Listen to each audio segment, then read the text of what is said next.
Une question à présent que nous avons reçue de la part d'un téléspectateur: se débarrasser de voitures polluantes, d'accord, mais quid des personnes âgées, isolées, pour qui leur voiture est vitale? Cette question préoccupe de nombreuses personnes. Nous sommes partis donc à la rencontre d'un couple de retraités qui devra se débarrasser de leur voiture au mois de janvier car jugée trop polluante, mais ils n'ont pas les moyens d'en acheter une nouvelle. Sandrine Lambiotte, Benjamin Carlier, Yves Colette les ont rencontrés à Walcourt.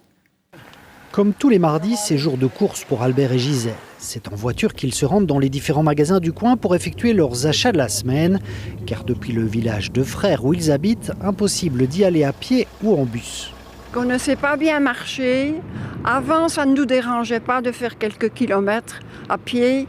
Mais maintenant, c'est impossible. Il faut une béquille. Regardez, le bus, c'est pas possible. On n'en a pas.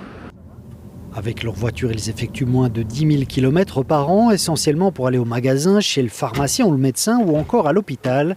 Alors quand ils ont appris que leur véhicule n'était plus aux normes pour continuer à circuler sur les routes wallonnes l'année prochaine, ils ne savent pas comment ils vont faire pour survivre. Notre fille, elle est loin d'ici, elle est à Auton et elle ne va pas se déplacer tous les week-ends, quoi. Pour nous autres, non, je ne crois pas. Elle a son boulot aussi. Je ne sais pas.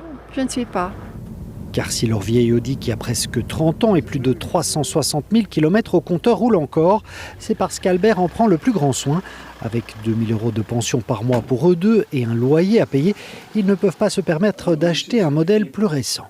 Je n'ai pas les moyens d'acheter autre chose. Je n'ai pas les moyens.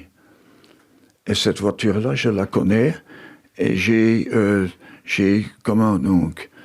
tous les outils pour pouvoir travailler dessus avec un ami que je connais intimement.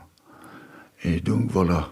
Mais Albert et Gisèle, comme les 4500 autres propriétaires de véhicules concernés, auront peut-être tout de même un peu de répit. Le gouvernement wallon planche sur la possibilité de retarder de 2 ans la mise en application de cette interdiction de circuler.